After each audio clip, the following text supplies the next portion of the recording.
Assalamualaikum warahmatullahi wabarakatuh. Selamat Waalaikumsalam. pagi pembaca Bubble Post dan bubblepost.co di mana saja berada. Pagi ini Jumat 29 Januari 2021, Bingkai Grahapena kembali hadir di hadapan pembaca. Tamu kali ini adalah Kepala Ombudsman RI Perwakilan Provinsi Bangka Belitung. Beliau adalah Bapak Sulbi Yozar Aryadi, SIP MPA MSc. Nah, pagi ini kita akan berbincang tentang pengawasan pelayanan publik. Meski beliau baru, kalau tidak salah terhitung tanggal 4 Januari dilantik, Pak. Betul. Di Jakarta bersama Empat yang lain ya. 4 kepala perwakilan lain. Iya, betul. Dari Jawa Barat, kalau tidak Kalimantan salah, Selatan, Jawa Timur, Sulawesi Utara. Sulawesi Utara, betul. Nah, Ya. sejauh ini Pak, sudah terhitung sekitar mungkin 25 hari. Ya. Apa yang sudah dilakukan ataupun konsolidasi di dalam Ombudsman RI sendiri? Boleh saya buka masker ya? Ya, buka, Pak. Silakan Pak. Oke. Baik, bismillahirrahmanirrahim. Pertama, saya mengucapkan terima kasih Pak Mas Budi sudah mengundang kami ke sini dan para pembaca sekalian. Saya Sulbi Yozar Aryadi yang dipercaya atau diberi amanah sebagai Kepala Perwakilan Ombudsman RI Bangka Belitung. Jadi untuk di masa awal ini memang layaknya sebagai seorang pimpinan yang baru tentunya harus banyak melakukan konsolidasi ke dalam. Dan juga konsolidasi ke dalam ini adalah perbaikan terkait dengan struktur dan juga mengingat bahwa memang Ombudsman Kepulauan Bangka Belitung ini sudah kosong jabatan kepala perwakilan itu selama 2 tahun atau sejak tahun 2018 gitu. Jadi sebenarnya kalau dibilang pekerjaan rumah, banyak sekali pekerjaan rumah yang harus diselesaikan, tapi alhamdulillah berkat bantuan teman-teman juga yang ada di kantor perwakilan, proses transisi kalau saya bilang itu sudah berjalan dengan baik. Selain konsolidasi ke dalam, juga tentunya agenda terdekat saya adalah melakukan konsolidasi atau membuka jejaring, membuka jejaring ke media, kunjungan ke media, termasuk ke sini ke Bubble Post, kemudian ke beberapa pejabat di level provinsi, dan alhamdulillah kemarin kami sudah mengunjungi Pak Kajati, Pak Kapolda, dan beberapa pejabat publik. Tapi di samping melakukan konsolidasi ke dalam, kemudian membangun jejaring keluar, yang kami lakukan juga adalah langsung bekerja, merespon aduan masyarakat, dan PR pertama kami adalah persoalan vaksinasi memang kemarin. Vaksinasi, kemudian ada persoalan PCR kita, uji sampel pasien atau kemudian orang yang tersuspek COVID, terkonfirmasi COVID, yang kemudian masih memang sempat menjadi permasalahan kemarin ya. Dan dua pekerjaan awal itu yang kemudian kami lakukan di masa awal ini, Mas Budi. Pak Sulbi ya. Bapak kan berlatar akademisi lah boleh dibilang, wakil ketua di Stipol ya, dan juga birokrat. Betul. Di Pemkab Bangka. Kok berani masuk ke Ombudsman ataupun apa yang membuat Bapak berani untuk mengambil sebagai kepala Ombudsman seperti itu?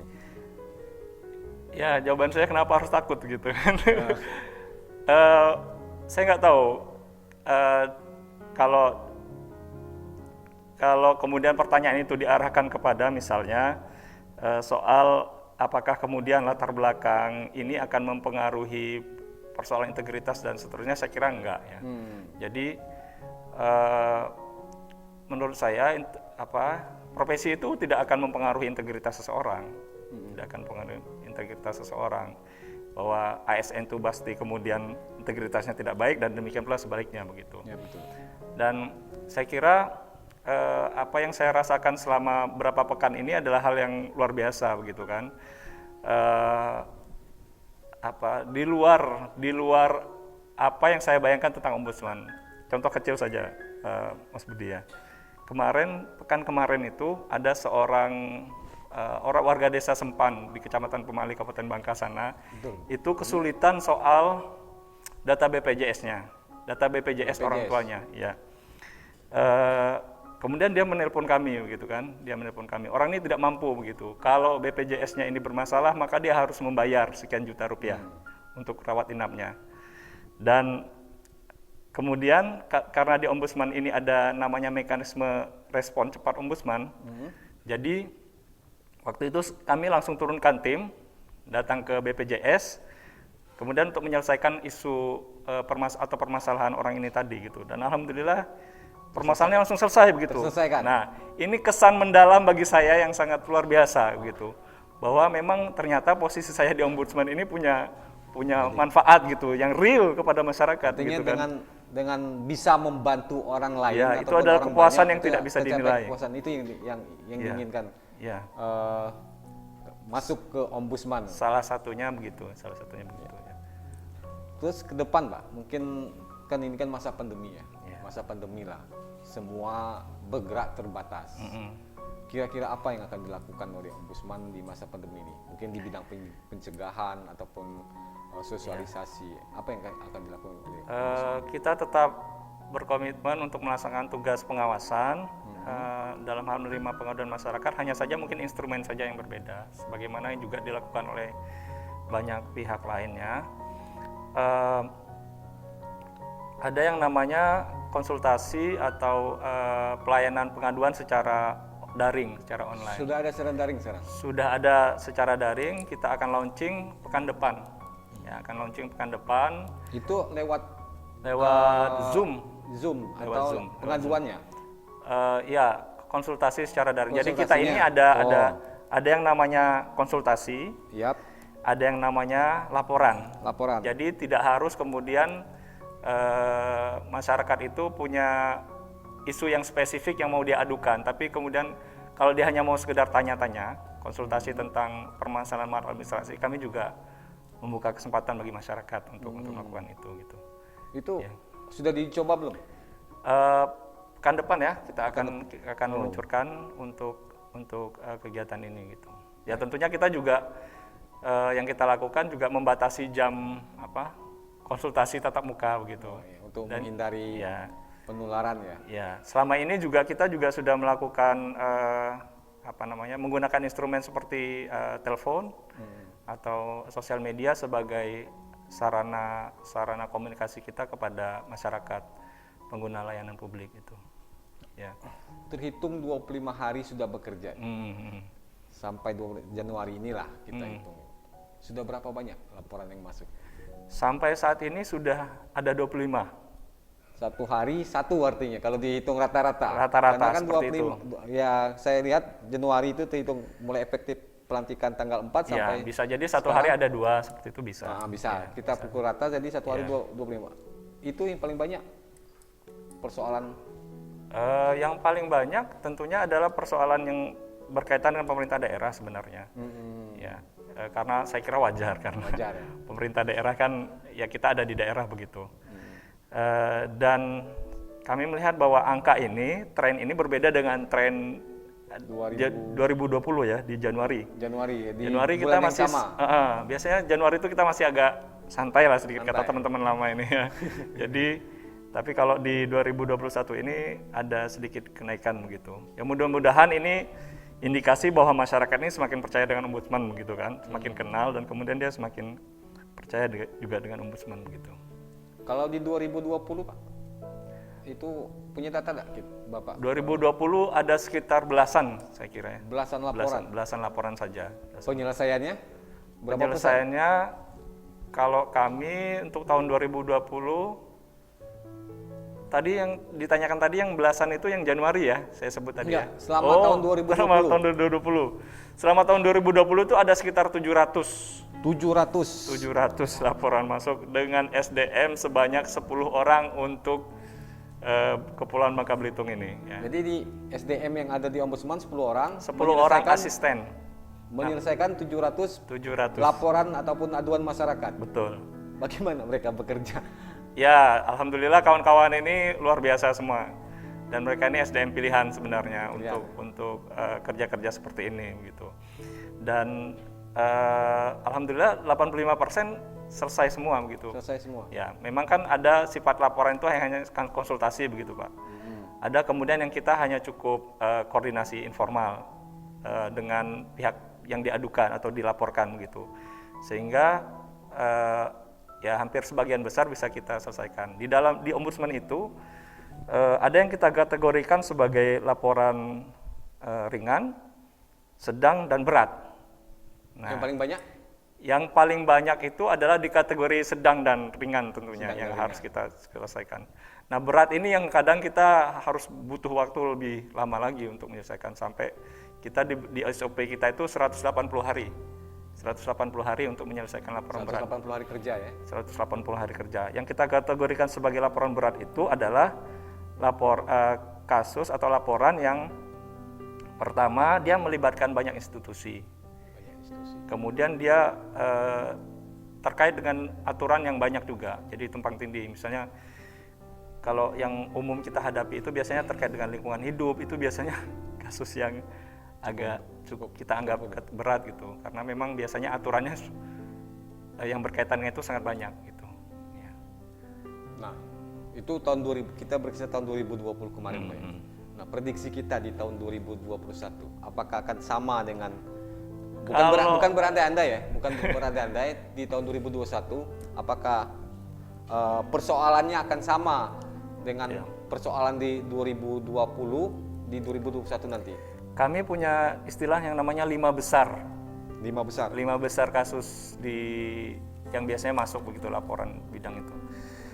Biasanya cenderung tidak berubah, tapi memang ada juga kadang-kadang ini berubah gitu. Pertama ada permasalahan jaminan sosial, kemudian permasalahan ketenagakerjaan, kemudian permasalahan pemerintah daerah, permasalahan kesehatan, dan terakhir adalah pendidikan ya, pendidikan. Ya, jadi ya ini yang biasa terus menjadi 5 besar ya. Memang relatif ya bedanya antar tahun tuh memang tidak terlalu besar begitu. Mungkin kalau di pendidikan bakal turun di 2021 karena kan masa pandemi ini sekolah boleh dikatakan tutup. Justru seharusnya masyarakat sadar dengan haknya ketika proses belajar daring kan. Ya karena ini kan kita ini terus terang saja kita lihat ya sebenarnya kalau kita bilang siap ya sebenarnya nggak siap dengan proses belajar daring kan, dan seharusnya ketika ada permasalahan seperti ini masyarakat harus sadar dengan haknya di bidang pendidikan itu kan. Ya saya lihat kalau pendidikan ini kalau saya lihat KKM misalnya, KKM semasa daring dan KKM sebelum masa daring sama seperti itu. Padahal proses belajarnya kan berbeda seperti itu. Ya soal penilaian kehadiran misalnya. Kehadiran ya. Bagaimana kita bisa menilai kehadiran sementara kehadiran masih tetap dinilai. Pernah juga ada tugas dari guru meminta siswa menyebutkan benda-benda dalam kelas. Padahal anaknya belum pernah masuk kelas seperti itu. Kan agak jadi ada seperti ini di bidang pendidikan. Itulah Pak. Jadi sebenarnya kan ini juga masyarakat juga perlu sadar dengan haknya kan dalam pelayanan seperti ini. Bicara dengan masyarakat harus sadar dengan haknya itu bagaimana Pak untuk membuat masyarakat sadar hak ataupun berani untuk bukan untuk protes istilahnya kan, untuk menyuarakan hak mereka tentang misalnya pendidikan ataupun layanan publik lah seperti itu. Apakah ada pembinaan dari Ombudsman kepada masyarakat seperti itu? Pertama, kami tentunya tugas kami adalah edukasi pasti ya. Edukasi kepada masyarakat, mengenalkan bahwa ada kanal pengaduan pelayanan publik yang disebut dengan Ombudsman di Bangka Belitung begitu. Yang kedua ya kami harus menjamin bahwa masyarakat ini percaya dengan kami begitu kan, percaya dengan bahwa ketika Ombudsman ini bisa membantu mereka begitu. Tapi memang itu ya harus kita lakukan dengan kerja keras untuk kemudian bagaimana masyarakat ini bisa teredukasi daripada mereka mengeluhkan itu di sosial media begitu kan. Ya, betul. Karena sosial media Bisa berdampak. bisa berdampak positif, bisa berdampak negatif kan. Ya, dampak negatifnya akan lebih Betul, terkait dengan undang-undang ITE dan ITE, seterusnya. iya. Jadi sebenarnya kanal-kanal pengaduan pelayanan publik seperti yang dimiliki Ombudsman ini adalah salah satu media atau instrumen yang pas untuk menyalurkan supaya kemudian permasalahan pelayanan publik itu selesai. ya, di Ombudsman kan bukan hanya menerima laporan saja ya mungkin ataupun menyelesaikan persoalan yang dihadapi masyarakat. Baik pada siapapun. Nah, ada juga bidang pencegahan ya. Yang mencegah itu. Pencegahan ya mungkin apa sih tugas di pencegahan ini sebenarnya? Betul. Apakah mencegah orang melapor ataupun mencegah jangan sampai ini seperti itu? Ya. Apa pencegahan? Ya, sebagaimana namanya ya dia mencegah terjadinya maladministrasi. Ya. Maladministrasi. Jadi yang secara formal kita diberi instrumen yang namanya kajian cepat. Kajian cepat yang mendeteksi adanya potensi-potensi maladministrasi di pelayanan publik begitu. Dan hasilnya adalah sifatnya rekomendasi. Kan tidak semua orang kemudian sadar bahwa bisa jadi ada potensi administrasi di bidang tertentu misalnya. Ya. Kemarin kita melakukan kajian cepat terkait dengan disabilitas tahun kemarin ya. Alhamdulillah kemudian rekomendasi kita ditindaklanjuti oleh pemerintah provinsi. Dan bentuk-bentuk kajian seperti ini yang menjadi penting supaya bagaimana penyelenggaraan pelayanan publik itu bisa optimal begitu ya. Jadi kalau pemerintah mau melakukan evaluasi sendiri mungkin ada banyak keterbatasan mungkin ya, ada banyak keterbatasan yang dialami begitu, entah itu SDM atau kemudian persoalan kultur evaluasi juga mungkin seperti itu. Nah, makanya Ombudsman ini paling tidak di sisi itu bisa mengisi ruang kosong itu tadi gitu. Ada maladministrasi, kemudian kami berikan saran sebaiknya begini begitu. Ya. Nggak ada spek artinya. Ya. Pak Sulbi, di era vaksinasi ini ya, apa keterlibatan Ombudsman? Kita pertama kan kita diberi instrumen untuk menerima pengaduan. Ya. Walaupun sampai sejauh ini belum ada pengaduan terkait vaksinasi. Padahal udah ada pro kontra ya di media sosial. Ya. Baru sebatas rumor dan seterusnya. Nah kemarin yang kedua kita diberi semacam inisiatif pengawasan secara mandiri begitu. Jadi tidak menunggu laporan. Pengaduan atau laporan dari masyarakat. Kemarin kita sudah coba kita merespon rumor di media dan seterusnya terkait dengan vaksinasi ini dan alhamdulillah kita temukan respon pemerintah daerah itu cukup baik. Ya, kemarin kan kita temukan permasalahan misalnya soal sosialisasi ya, yang concern kami ketika kami sudah ketemu dengan pihak terkait itu adalah permasalahan sosialisasi informasi-informasi dasar terkait dengan vaksinasi ya. Soal yang sepele saja misalnya masyarakat misalnya saya gitu. Saya kan tentunya bertanya-tanya kapan saya akan divaksinasi kan. Nah, informasi seperti itu yang kami anggap masih kurang begitu. Dan alhamdulillah kemarin sudah direspon sepertinya oleh pemerintah provinsi dengan kemudian sekarang saya lihat beberapa pekan ini lebih gencar ya. Beberapa pemerintah daerah yang kami baca sudah cukup melakukan sosialisasi. Ya.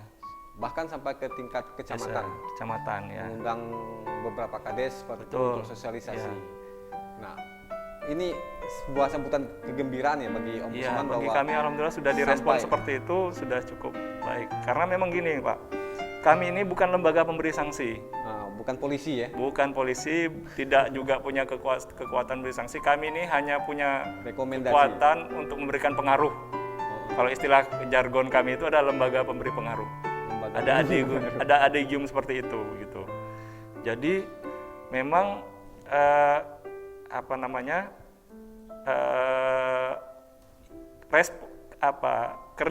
kerja kami ini lebih banyak ditentukan oleh niat baik penyedia pelayanan publik pastinya gitu ya.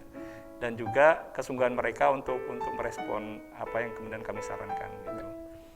Yang saya lihat di 2020 sudah banyak kerjasama yang dilakukan oleh Ombudsman ya dengan mitra. Karena Ombudsman sendiri tidak bisa bekerja sendiri ya artinya kan. Betul. Saya lihat di 2020 sudah ada kerjasama ataupun bermitra dengan kantor bahasa seperti itu, mendatangi tempat layanan publik, mengecek papan informasi sesuai kaidah bahasa Indonesia dengan baik atau benar, seperti itu. Nah, bermitra dengan pihak luar ini apakah akan diteruskan di 2021 ini? Ya pastinya begitu. Kalau saya bilang bahwa Ombudsman itu adalah lembaga pemberi pengaruh, tentunya dia harus berstrategi bagaimana kemudian pengaruh itu bisa kuat gitu kan. Media massa, Ya, betul. kan media massa ini kan salah satu instrumen pemberi sanksi moral yang kuat kan. Ya. Bahkan legislatif misalnya, DPR. ya DPR itu juga menjadi penting, termasuk aparat penegak hukum juga begitu, yang kemudian mungkin bisa jadi memanfaatkan kajian kita begitu kan. Dan itu adalah praktek yang memang sudah dilakukan selama ini di Ombudsman begitu, bahwa aparat penegak hukum juga bisa memakai bahan kajian dari Ombudsman RI begitu. Ya. Selama ini apakah mitra itu sudah open sama Ombudsman ataupun sudah menerima kehadiran Ombudsman, ataupun ya kadang-kadang ada juga kalau dulu mungkin Ombudsman belum begitu populer, ya dipandang sebelah mata seperti itu. Apakah rekomendasi dari Ombudsman itu sudah dilakukan oleh mereka seperti itu? Saya kira kalau ada 1-2 yang resisten wajar ya. Wajar. Resisten wajar. Saya kira wajar saja kemudian kalau ada 1-2 yang resisten. Tapi secara umum kita ini kan sudah dibatasi oleh Ombudsman ini bekerja sudah dibantu oleh regulasi. Ketika ada pihak yang tidak menindaklanjuti itu ada prosedur sendiri begitu. Ya, ada prosedur sendiri. Walaupun sifatnya tidak ada sanksi begitu. Kalaupun ada sanksi, bukan sanksi misalnya hukuman penjara atau denda seperti apa. Paling tinggi itu adalah misalnya kalau kepala daerah itu adalah pembinaan oleh kementerian ya, oleh kementerian begitu. Itu sanksi yang paling tinggi ya. Tapi saya kira ya sekali lagi Ombudsman harus berstrategi bagaimana kemudian pengaruh ini bisa kemudian memang betul-betul efektif kepada pihak yang melakukan maladministrasi begitu. Ya, yang saya lihat bahwa Ombudsman sekarang sudah mulai didengar oleh Alhamdulillah seperti itu. Ya. Masyarakat, juga pemerintah daerah, penyedia layanan dan penyedia layanan publik. Ya, kita turut bergembira Pak dengan kehadiran Ombudsman. Sudah sampai ke provinsi seperti itu. Ya. Nah, mungkin ini kita sudah di penghujung. Ini terakhir Pak. Sewaktu dilantik, Wakil Ombudsman itu Bu Leli mengatakan bahwa kesuksesan seorang kepala perwakilan ditentukan oleh 3 kunci penting: integritas, etika publik, dan kemampuan leadership. Bagaimana penerapan ini untuk di Babel? Ya, kalau persoalan integritas kami sudah ada mekanismenya sendiri. Saya tidak bisa sembarangan. Istilah saya itu adalah saya tidak bekerja di ruang hampa begitu. Saya diawasi oleh kawan-kawan di kantor, asisten-asisten itu, bahkan pegawai. Saya diawasi oleh masyarakat karena kami punya whistleblowing system sendiri. Kami sudah berapa orang yang kemudian disidang oleh kode etik dan mendapat sanksi. Oh ya, ada sidang kode etik. Ada sidang kode etik juga, dan sanksinya bisa sampai ke pemberhentian begitu. Itu persoalan integritas, jadi tidak bisa sembarangan juga. Kemudian kalau soal profesionalitas dan leadership, kami sudah berusaha untuk kemudian